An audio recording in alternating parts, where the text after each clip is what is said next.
Welcome students to lesson 2.5 where we'll discuss area. If you're measuring the area, you're measuring a two-dimensional figure. You must use a two-dimensional unit, and that means one unit of measure times another unit of measure, typically of the same unit of measure. That's what you want to have in order to calculate area. You want two numbers to be in the same unit of measure in order to get an accurate result. So let's look at an example.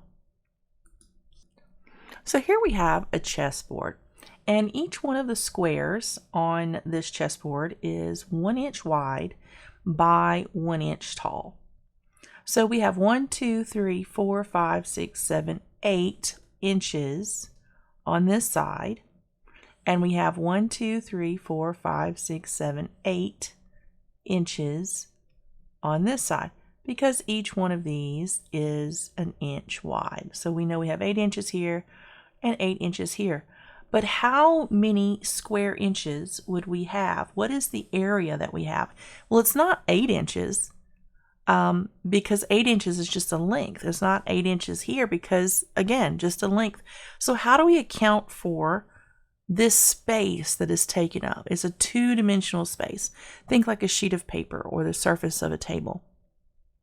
What we have to do is multiply, and we have to multiply the number or the length times the width or the height so that we can understand and account for all of these. Because if we were just saying we had 8 plus 8, then we would only be accounting for 1, 2, 3, 4, 5, 6, 7, 8, 9, 10, 11, 12, 13, 14, 15, 16.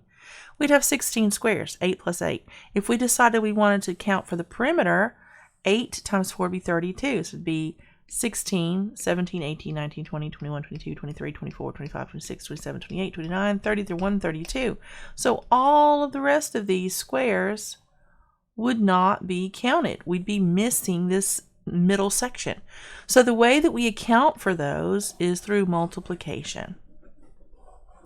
So we account for the area in what we call squared area, which means that we know a dimension across the top and a dimension across the side, and it's the same dimension. It is a unit of 1. Whatever our unit of measure is, that is the unit that is in the square format. So we have inches here, so that means what we're doing is we're measuring in square inches.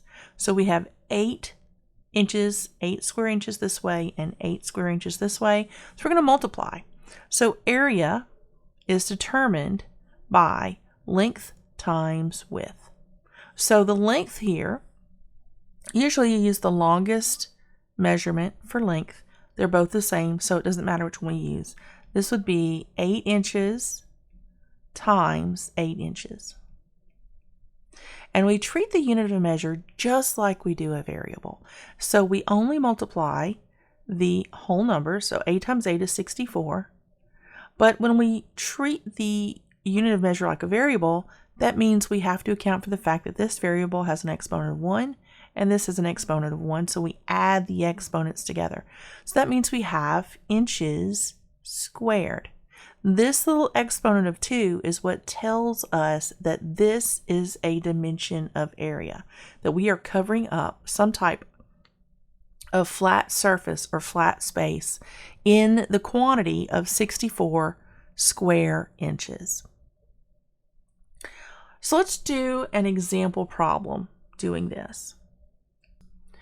Now this problem asks us to find the area of the parallelogram shown. Now, we can find the area of any parallelogram, be it a one that looks like this, or whether it's a rectangle, or whether it's a square, by using the same formula. Area is equal to length times width.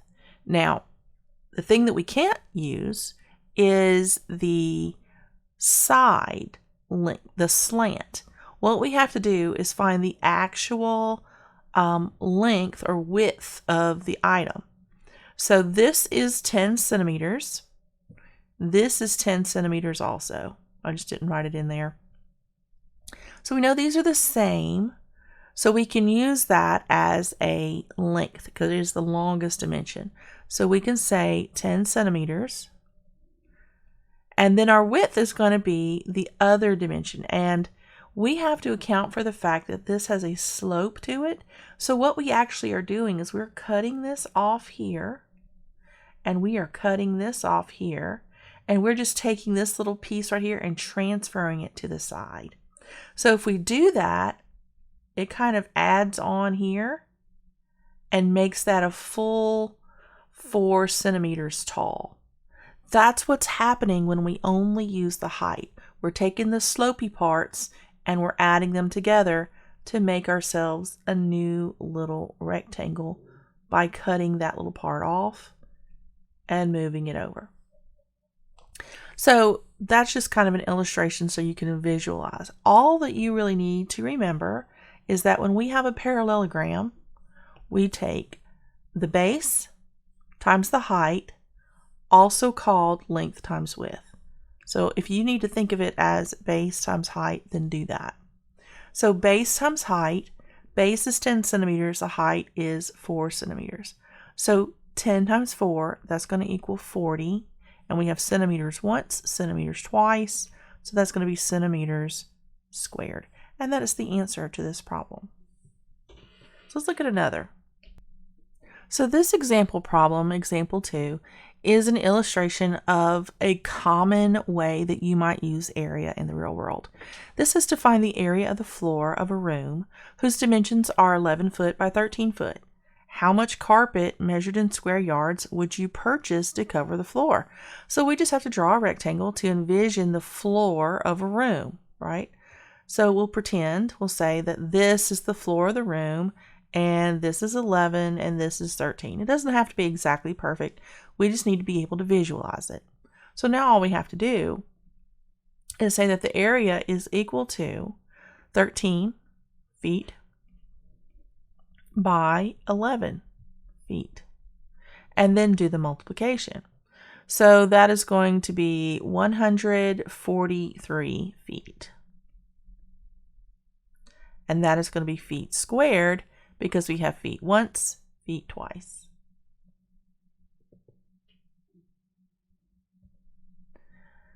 So now that we have feet, we have to look at the question again because it says how much carpet measured in square yards would you purchase to cover the floor? So how do we go from feet to yards? We're going to use our conversion. So we need to know our unit of reference. So we know that 3 feet is the same as 1 yard, right? But these units of measure are not squared. They're single. They have an exponent of 1. So how do we relate this? Well, we're just going to have to square everything in the problem. So let me show you how we do that. I have 143 feet squared over 1. So I'm going to square my unit of reference. So I'm going to say 3 squared feet squared. Actually, that's the wrong order. I've got to put yards on top because that's the unit of measure I want. So 1 squared yard squared is the same as 3 squared feet squared. So now I have feet squared on the top that can cancel feet squared on the bottom. Now I just need to do a little math. So 143 times 1, now 1 squared is just 1. So 143 times 1 remains 143. 3 squared, however, is 9. And then yard square is going to be our unit of measure, square yards. So now I just need to pull out my calculator and do the calculation of 143 divided by 9. And I get 15.88888, which I could round to, let's just say 16 yards. We can round that to a whole number. Because if I round this to 2 decimals, I'll get 15.89. Which is actually what we would typically do, 15.89 yards square. But you could also round that to the next whole number because it's very, very close. And probably in the real world, what you would do is go ahead and get 16 yards squared. because you want to make sure you have a little bit extra just in case you make a mistake. So here we have in example 3, another conversion problem. And we're just going to do the same thing we did last time. We're going to convert 864 inches squared to feet squared. So we're just going to square everything in our unit of reference. Let's start by setting up 864 inches squared over 1. Now I need a unit of reference of inches to feet. So I know what that is. That's 12 inches is the same as 1 foot. So we're just going to square everything in our unit of reference. So that would be 1 squared feet squared is the same as 12 squared inches squared. So that allows us to cancel inches squared. And now we do the calculation. 864 times 1 is still equal to 864. 12 times 12 is 144. And then the unit of measure that remains is feet squared. So now I just have to determine what this is. So I'm going to pull up my calculator and type in 864 divided by 144, and I get 6. So 6 feet squared is 864 inches squared turned into feet squared. That would be the answer we're looking for. Let's try another one. So in this problem, we're doing metric system. It works exactly the same way in the metric system. We're going to convert 260 decimeters to centimeters. So 260 decimeters squared over 1. Now we just need our unit of reference. So we know that 1 decimeter is the same as 10 centimeters. So we're just going to square everything. So here we go. 10 squared centimeters squared is the same as 1 squared decimeter squared. So this allows me to, I didn't write that correctly, did I? That should be dm squared, not dc. All right, so that allows me to cancel out decimeters. Now my unit of measure is centimeters. Now I just have to do the math. 260 times 10 times 10 means I'm just going to add 2 zeros to the end, and divided by 1 times 1 times 1. That means it's just a whole number. My unit of measure is centimeters squared. And that's the answer to that. Now, I will say when you get over 4 places, you typically want to use the comma. So go ahead and put that in there. Let's look at another one. Now, example 5 asks us to find the area of a triangular region whose base is 8 centimeters and whose height is 60 millimeters. So first of all, let's talk about finding the area of a triangle. So to find the area of a triangle, we have to envision what a triangle is all about.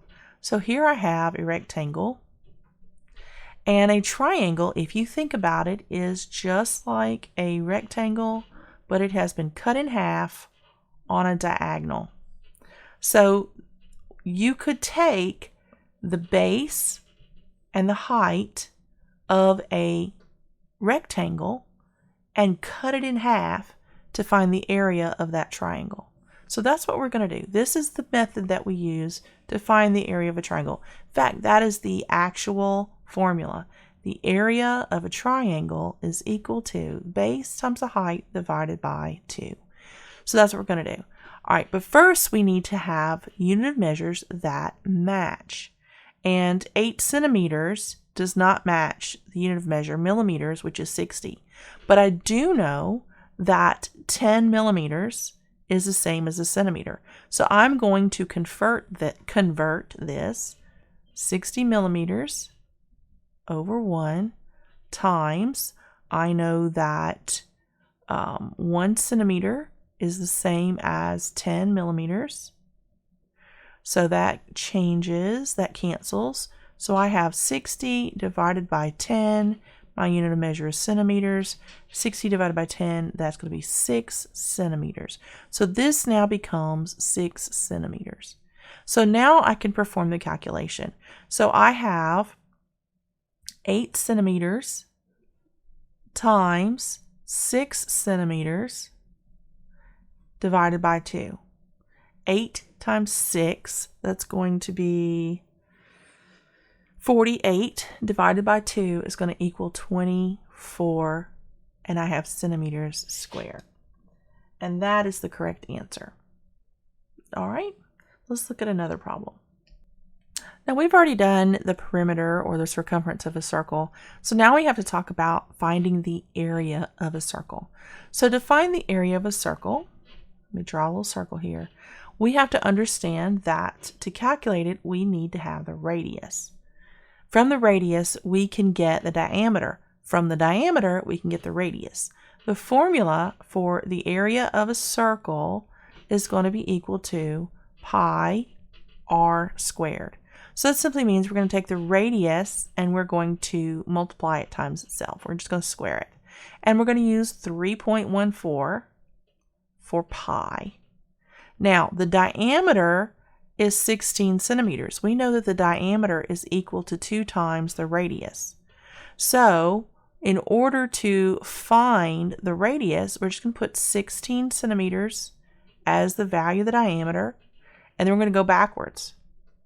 16 centimeters is 2 times r, so if we divide both sides by 2, then that tells me that 8 centimeters is r.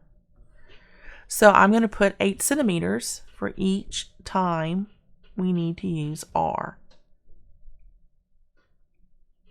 So now I have 3.14 times 8 centimeters times 8 centimeters. Excuse me. So I'm going to pull up my calculator and clear this out. And I'm going to put in 3.14 times 8 times 8. And that gives me 200.96. So 200.96 centimeters square. And that would be my answer to this problem. And that is all of the problems we have for area for lesson 2.5. So if you have any questions, please go back through the video. Make sure you take excellent notes in your notebook. Look in your workbook because all of these formulas are there. So I will see you in lesson 2.6.